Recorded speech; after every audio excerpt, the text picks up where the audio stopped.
Hello, स्वागत है आपका हमारे YouTube चैनल में।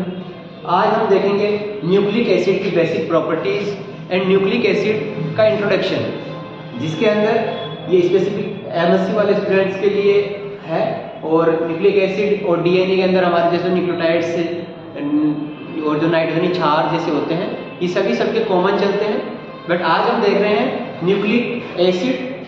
न्यूक्लिक एसिड में अगर हम सबसे पहले इसका इंट्रोडक्शन देखें तो न्यूक्लिक एसिड नाम कैसे पड़ा। सबसे पहले इसकी खोज की फ्रेडरिक मेस्चर ने। फ्रेडरिक मेस्चर ने 1958 के आसपास इसकी खोज डिस्कवरी की। उसके बाद में फ्रेडरिक मेस्चर ने देखा कि कोई कोशिका है, कोशिका के केंद्रक के अंदर कोई पदार्थ था। क्या? कोशिका के केंद्रक के अंदर कुछ पदार्थ देखा उन्होंने, और उस पदार्थ को उन्होंने न्यूक्लिन नाम दे दिया।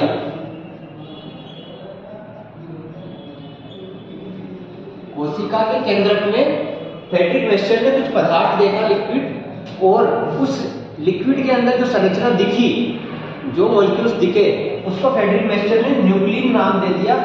क्योंकि ये केंद्र को क्या बोलते हैं? न्यूक्लियस में प्रेजेंट था, इसलिए इसको नाम दे दिया न्यूक्लिन। अब बात आती है कि न्यूक्लिन नाम देने के बाद में इसके अंदर न्यूक्लिन के बाद में इसको बाद में नाम पड़ा न्यूक्लिक एसिड। ठीक है, जब इसकी पूरी खोज हुई इसके बाद में। अब न्यूक्लिक एसिड जो है वो क्या होता है और किससे मिलकर बना होता है? There are two types of nucleic acids. Polynucleotides are present and they are DNA and RNA. ठीक है, न्यूक्लिक एसिड जो होता है वो हमें दो जेनेटिक मटेरियल्स, या बोले हम कि बायोलॉजिकल मॉलिक्यूलर बायोलॉजिकल जो यूनिट्स होती है, इनके अंदर हमें देखने को मिलता है, डीएनए और आरएनए के अंदर। ठीक है, डीएनए और आरएनए के अंदर हमें न्यूक्लिक एसिड देखने को मिल रहा है। बट जो न्यूक्लिक एसिड है वो क्या चीज है? तो हम बोलते हैं जो nucleic acid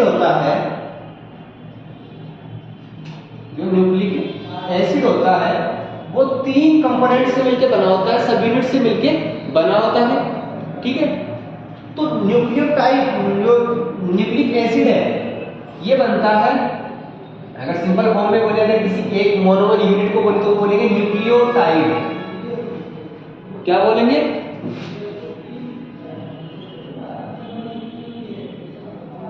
nucleotide. The monomeric unit of nucleic acid are called nucleotide. ठीक है, these nucleic acid are also called polynucleotides. Nucleotide क्या है? न्यूक्लिक एसिड की एक मोनोमेरिक यूनिट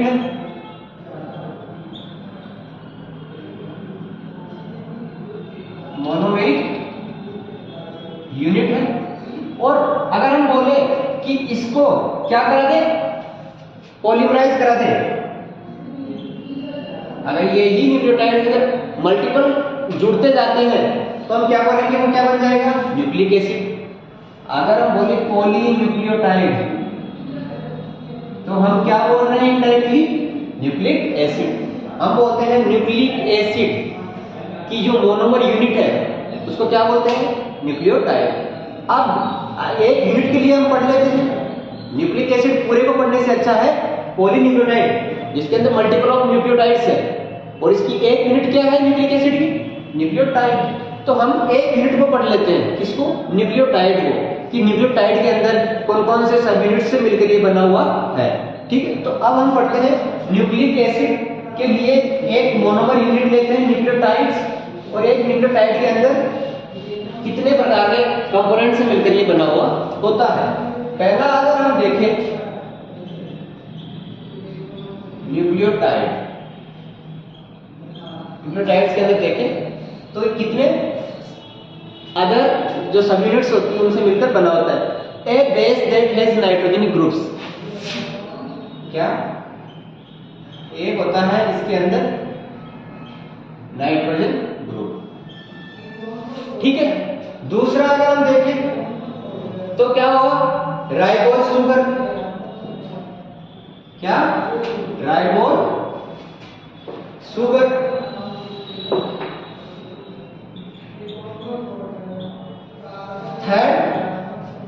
थर्ड हम पढ़ते हैं इसके अंदर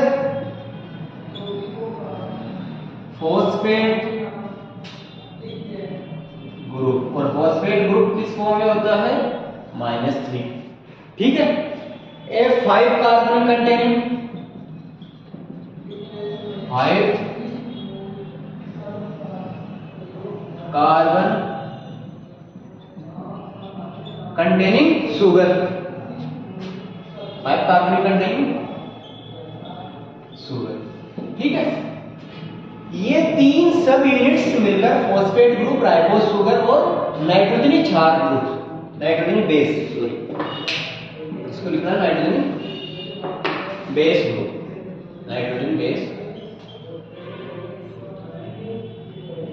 ये ग्रुप्स मिलकर किसका निर्माण करते हैं, एक न्यूक्लियोटाइड का।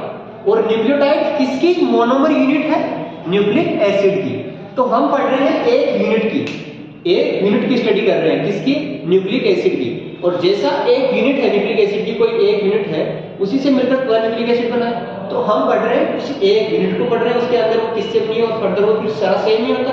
ठीक है, तो न्यूक्लियोटाइड 3 सब यूनिट से मिलकर बना होता है, नाइट्रोजनी बेस ग्रुप से, राइबोज शुगर और फॉस्फेट ग्रुप से।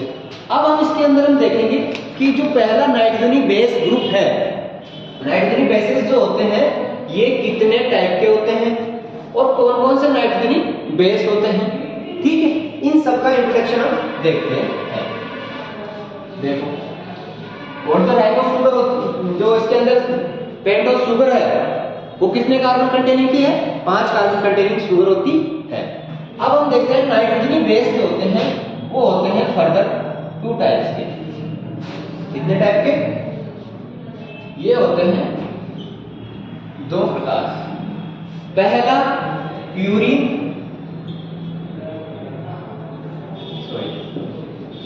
पहला होता है प्यूरिन्स,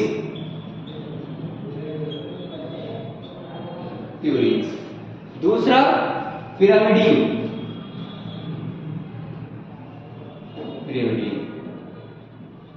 ठीक है, प्यूरिन और पिरामिडीन ये क्या है, 2 नाइट्रोजनी बेसिस के अलग अलग ग्रुप्स है, जिसके अंदर आयनीय नाइट्रोजनी क्षार है, बट उनके अंदर अलग अलग नाइट्रोजनी क्षार क्या है, कुछ अलग है। उस बेसिस के आधार पर इनको 2 भागों में बांटा है, नंबर ऑफ कार्बन्स, रिंग जो बनेगी उसके आधार पर, और नंबर ऑफ रिंग्स के आधार पर। कार्बन कंटेनिंग बोले, अगर मेंबर बोले उस मेंबर बोले ले, अगर जैसे इसके अंदर पिरिमिडीन होता है, इसके अंदर 6 सदस्य है और इसके अंदर है 9 सदस्य। ठीक है, तो ऐसे बेसिस क्या रहा, एक तो इनके सदस्य के आधार पर कि कितने मेंबर इंक्लूड हो रहे हैं, दूसरा नंबर ऑफ रिंग के बेसिस पे इनको 2 भागों में अलग अलग डिवाइड किया, प्यूरिन और पिरिमिडीन। ठीक है, अब हम देखते हैं इन जनरल नॉर्मल प्यूरिन और पिरिमिडीन की स्ट्रक्चर। अगर हम प्यूरिन की स्ट्रक्चर देखें पहले तो देखो, प्यूरिन की कुछ ऐसे इस प्रकार की स्ट्रक्चर होती है।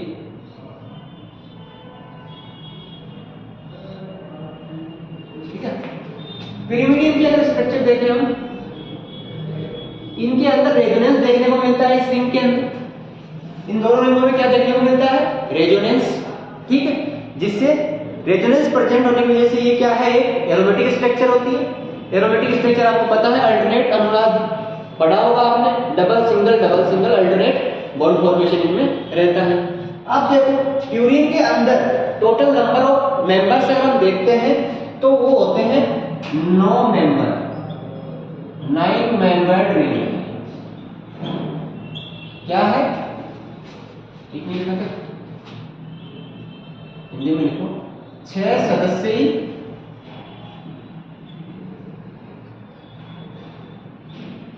वाले। ठीक है, इसके अंदर प्यूरिन के अंदर टोटल 9 सदस्य हैं, मतलब 9 ग्रुप्स ऐड हो रहे हैं, 9 कार्बन और नाइट्रोजन इंक्लूडिंग हो गए। ठीक है, तो इसके अंदर हम पहला अगर देखते हैं तो 1, 3rd, 7 और 9 पोजीशन पे आता है नाइट्रोजन ग्रुप। ठीक है, किस किस फॉर्म पे? 1, 3, 7 और 9 पोजीशन पे आएगा नाइट्रोजन ग्रुप, नाइट्रोजन जो एलिमेंट है वो। और रिमेनिंग जो रह गया, रिमेनिंग जगह क्या आएगा? कार्बन। ठीक है, अब हम देखते हैं इसके अंदर नंबरिंग कहां से करेंगे। एक नाइट्रोजन यहां पे, ठीक है, दूसरा नाइट्रोजन यहां पे, ठीक है, और फिर किस नंबर पे आएगा? 5 पे तो है नहीं, 7 पे है, यहां पे। ठीक है, यह हो गया प्यूरिन की नॉर्मल स्ट्रक्चर। अब इसके अंदर हम देखते हैं नंबरिंग कहां से स्टार्ट करते हैं। तो नंबरिंग करेंगे यहां से 1, 2, 3, 4, 5, 6, 7, 8 और 9। नंबरिंग का इसके अंदर मेन रोल है, नंबरिंग तो ध्यान रखनी ही रखनी है। ठीक है, अब इसके अंदर देखो, एक डबल बॉन्ड यहां बना दो, एक यहां बना दो, ठीक है, और एक यहां बना दो, और एक यहां बन जाएगा। अब ये जो पूरी रिंग है, ये है एक प्यूरिन की बेसिक रिंग। बेसिक कि अगर हम इसके अंदर अगर हम देखें प्यूरिन के अंदर कौन कौन से नाइट्रोजन क्षार आते हैं, कौन कौन से आते हैं? एडेनिन और गुआनिन आते हैं, यही आते हैं। अब एडेनिन और गुआनिन के अंदर इनमें कुछ ग्रुप्स ऐड हो जाएंगे अलग अलग पोजीशंस पे, उस बेसिस पे एडेनिन और ग्रुप जो गुआनिन है वो अलग अलग हो जाएंगे।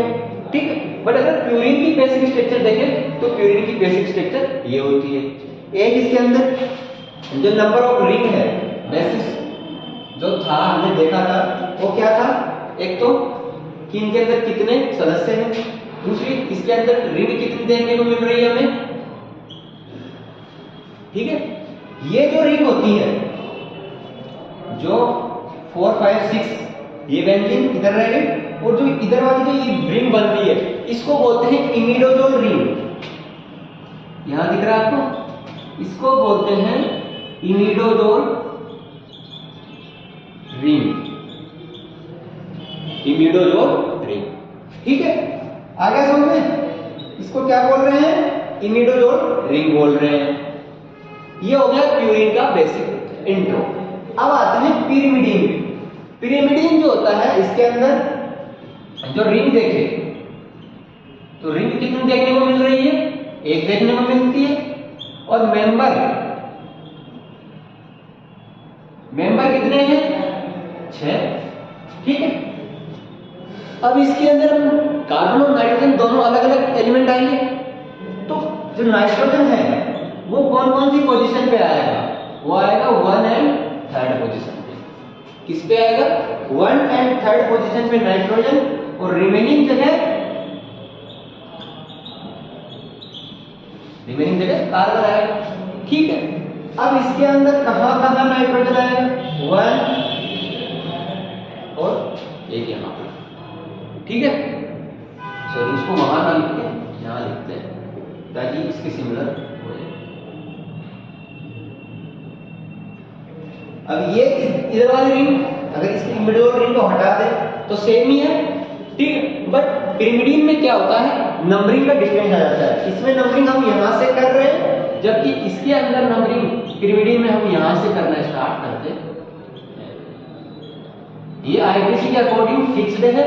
ठीक है, नंबरिंग इस बेस पे ही होती है। ठीक है, अब हम देखते हैं इसके अंदर भी ऑब्वियसली रेजोनेंस होगा, अनुनाद देखने को मिलेगा हमें। अनुनाद के अंदर क्या होता है? ये इसके अंदर जो डबल बॉन्ड हम बनाएंगे वो चलते रहते हैं, अल्टरनेट चलते रहते हैं, double single double single double single. ठीक है, इसके अंदर अगर देखो एक डबल बॉन्ड यहां बनेगा, एक यहां बनेगा और एक यहां बनेगा, double single double single double single. यही रेजोनेंस क्या करता है? शर्त रखता है कि जो बॉन्ड फॉर्मेशन हो किसी रिंग के अंदर अगर रेजोनेंस होगा तो वो क्या होगा? डबल सिंगल क्या होना चाहिए?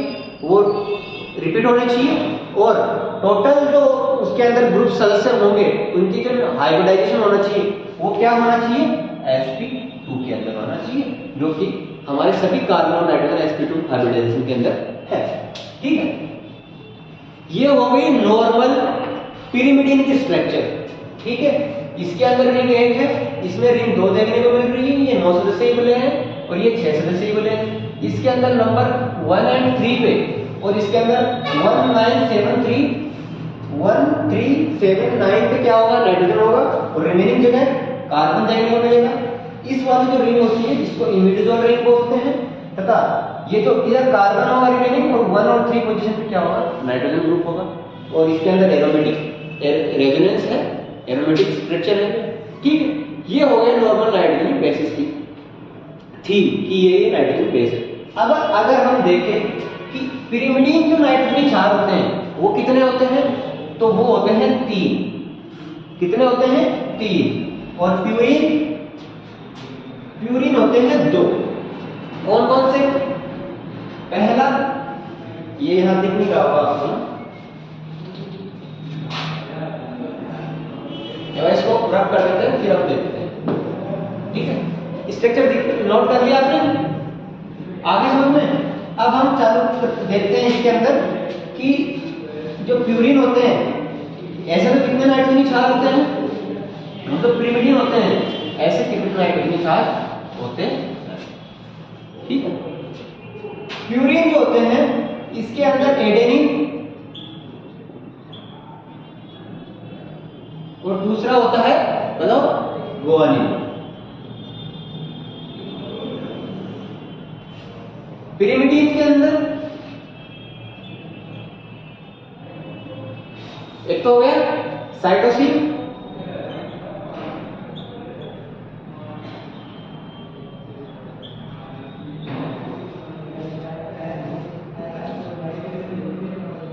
यूरेसिल और थायमिन, ठीक है। ये 3 नाइट्रोजन क्षार जो होते हैं ये आते हैं पिरिमिडीन के अंदर, और ये जो 2 एडेनिन और गुआनिन ये किसके अंदर आते हैं, प्यूरिन के अंदर आते हैं, ठीक। आगे हम अब अगर मैं बोलूं यूरेसिल की बेसिक इंट्रो में हमें बेसिक जो उसकी इंफॉर्मेशन है वो क्या होगी, तो सेम जो पिरिमिडीन की थी वही होगी। इसके अंदर नंबर ऑफ कार्बन कंटेनिंग कितने होंगे, सदस्य कितने होंगे, 6 होंगे, ठीक है। और रिंग 1 होगी, यही है। रिंग में अगर पूछूं तो इसके लिए क्या हो जाएगा, 2 रिंग और 9 मेंबर सदस्य होते हैं इसके अंदर। अब हम देखते हैं एडेनिन की स्ट्रक्चर और गुआनिन की स्ट्रक्चर, एक्चुअल एडेनिन और गुआनिन की स्ट्रक्चर देखो।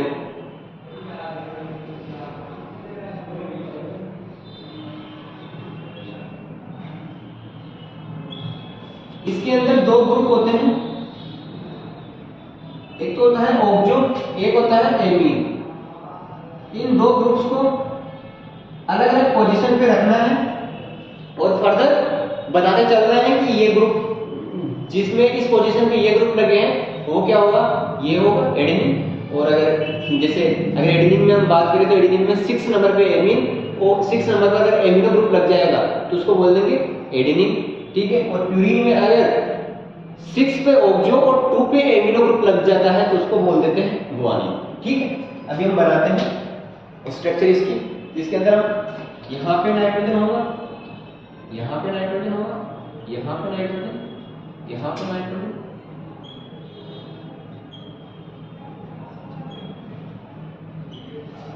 और अब आरबीसी के अकॉर्डिंग नंबरिंग कर दो ताकि ग्रुप लगाने में आसानी हो जाए।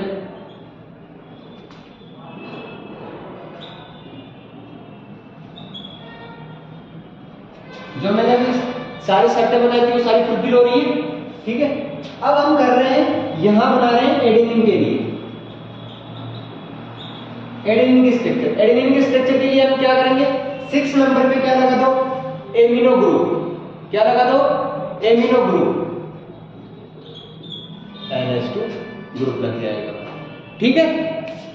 यही होगा, 6 नंबर पे एमिनो ग्रुप लग जाएगा। 6 नंबर पे क्या लग गया तो इसका क्या नाम हो जाएगा, 6 एमिनो प्यूरिन, ठीक है। और अगर हम देखें गुआनिन के लिए तो इसमें क्या होगा, 6 पे ऑक्सो, 6 पे क्या होगा ऑक्सो, ये ऑक्सो ग्रुप लग गया, ठीक है। और 2 पे क्या लगेगा, एमिनो, कहां, यहां, ये 2 नंबर है, इसके ऊपर लगेगा एमिनो, ये हो गई गुआनिन की स्ट्रक्चर। तो क्या हो गया, 6 ऑक्सो 2 एमिनो और क्या लिखेंगे, प्यूरीन, ठीक है, ये हो गया प्यूरीन। अब हम देखते हैं साइटोसिन और यूरेसिल के स्ट्रक्चर, साइटोसिन, यूरेसिल और थायमिन की। अगर इनके स्ट्रक्चर देखते हैं तो कुछ ऐसी होगी,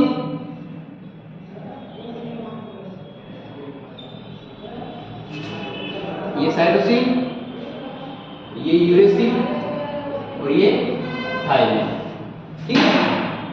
इसके अंदर 1 और 3 पे क्या होगा, नाइट्रोजन होगा,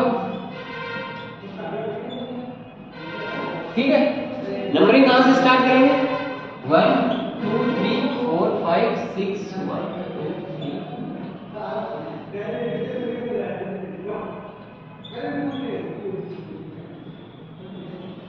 ऐसे करेंगे, ठीक है। रेजोनेंस आप अपने हिसाब से सेट कर लेना, ठीक है, रेजोनेंस चलता रहेगा इसके अंदर, डबल बॉन्ड पोजीशन, ठीक है। अब अगर हम देखते हैं साइटोसिन, तो साइटोसिन में अगर हम देखते हैं तो 2 नंबर पे 2 ऑक्सो 4 एमिनो, 2 ऑक्सो 4 एमिनो, ठीक है। ये हो गया साइटोसिन की नॉर्मल स्ट्रक्चर। अब अगर हम यूरेसिल के लिए देखते हैं तो 2 4 डाई ऑक्सो, 2 नंबर एंड 2 और 4 पे क्या होगा, डाई ऑक्सो, और आगे पिरिमिडीन हो जाएगा, ठीक है। नेक्स्ट अगर थायमिन देखें, थायमिन के लिए हम बोलते हैं सेम ही रहेगा, 2 और 4 पे तो क्या ऑक्सो, और 5 नंबर पे क्या लग जाएगा, एक मिथाइल ग्रुप CH3 ग्रुप लग जाएगा। ये हो गया थायमिन, ठीक है। ये हो गई इनकी नॉर्मल स्ट्रक्चर, क्या हो गई नॉर्मल स्ट्रक्चर। आप इसका रेजोनेंस सेट कर सकते हो। बाकी अगर इतना भी आपको पता है ना कि 2,4 डाइऑक्सो यूरेसिल हो गया, 2,4 डाइऑक्सो 5 मिथाइल, इसके लिए क्या बोलेंगे, 2,4 डाइऑक्सो 5 मिथाइल, ये हो गया थायमिन। और इसके लिए क्या बोलेंगे, 2 ऑक्सो